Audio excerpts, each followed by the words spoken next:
Imagine getting paid to talk about something that you want to talk about either way. Well, that's what happened to Triangle Factory. They sponsored me to talk about their game Forefront. But guess what? I would have talked about it either way, because if you see the trailer, man, it's a Battlefield in VR, and I got all excited. First, I'm going to show you the full trailer that you can enjoy yourself without my annoying interruptions. After that, we will break it down scene by scene to see if we can find anything to be even more excited about.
So that was Forefront's trailer. It's played with 32 people, they don't say that in the trailer, but right now what we do see in the trailer, we're gonna break it down to the best of my ability.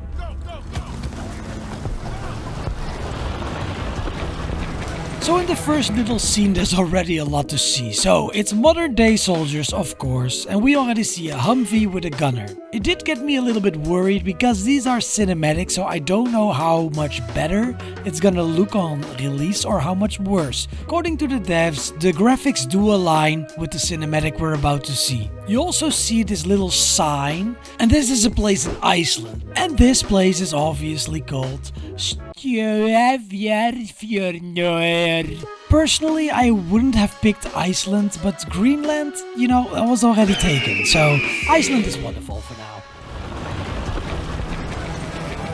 So this little freeze frame over here already has 4 vehicles in it, and it's the Humvee, and the tank, and the quad, and we have the little bird. And I can't express how happy I am that this vehicle made it in.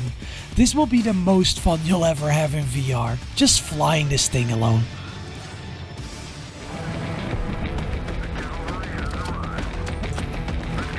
So this little screenshot over here, it kinda nails the essence of all the old Battlefield games which made it great. Everyone had a specific role to fulfill and couldn't go outside of that box.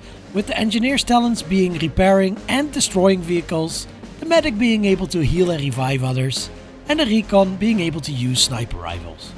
And then we have the assault rifle guy that goes brrrr. You also see the part where it zooms into the shoulder of the guy and it says OR. Now OR has to do with the lore of the game. OR is a corporation that found some kind of rare ore that could generate an infinite amount of energy that attracted a lot of interest from mercenary armies and local armies. So they had to make their own army to defend their own tech. Or something like that, you know? You get it? OR?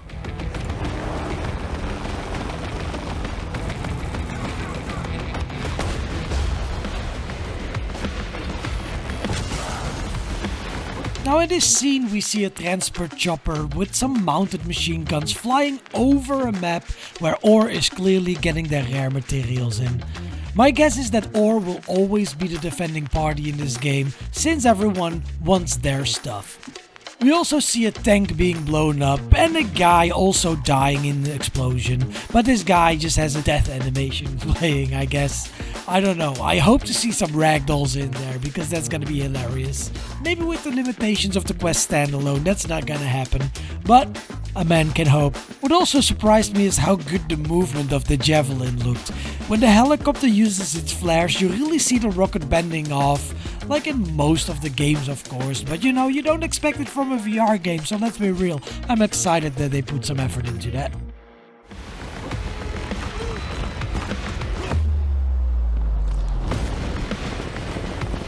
Ah, parachutes. Do I need to say more? Parachutes were the most amazing thing in Battlefield. You could jump off everything, just fucking pull your parachute. And that's going to be even more amazing in VR. We don't need realism, we need some fantasy. And also, fuck this guy camping up there, dude. There's always that one guy in Battlefield, I swear to God.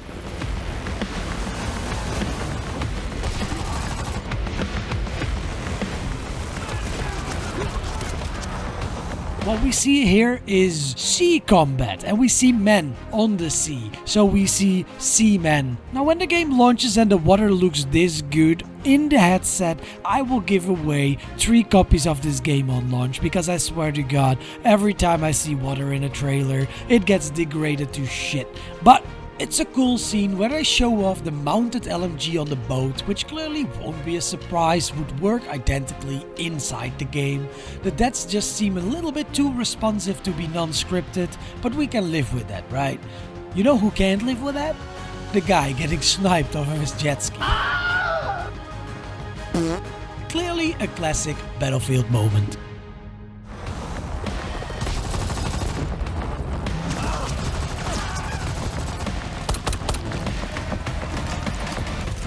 So this cinematic action-packed sequence showed a couple of things. The scope looked clean as hell, even though I don't think this is the in-game scope, since I see some green screen edging on here, maybe. It does show off the Glock and let you hear some sound effects which are most likely from the game. The rolls and dead animation look like they are mo-capped, so I doubt these will look like this in-game, but don't worry, Triangle Factory knows their IK, and like you've seen in Breachers, if we get anything close to that, we have nothing to worry about.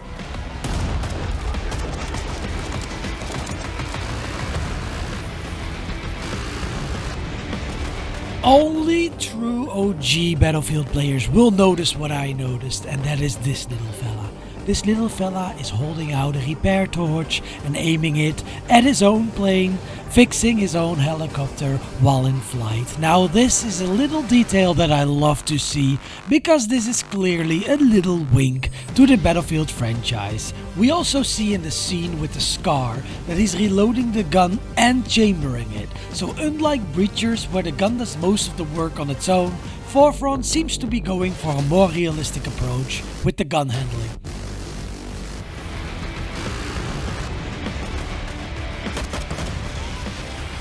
So the guy with what seems to be an AK in his hands just witnessed some destruction going on in this game. Seeing the corners of the building disappear the way that they did makes me wonder how far this destruction can actually be taken. Hopefully we can level entire buildings, but I'm not too sure about that yet. All I know is I see some debris flying off the building and that explosions actually look quite cool. If there's for example C4 in the game, combining it with destruction could result in some fun tactics to use in the battlefield.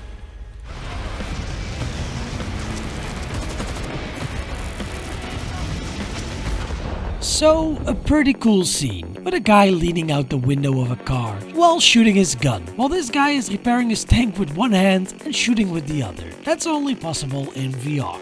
The wall of the building on the background gets shot out as well, again indicating destruction. But that's it for this scene. But so far, I really like what I'm seeing.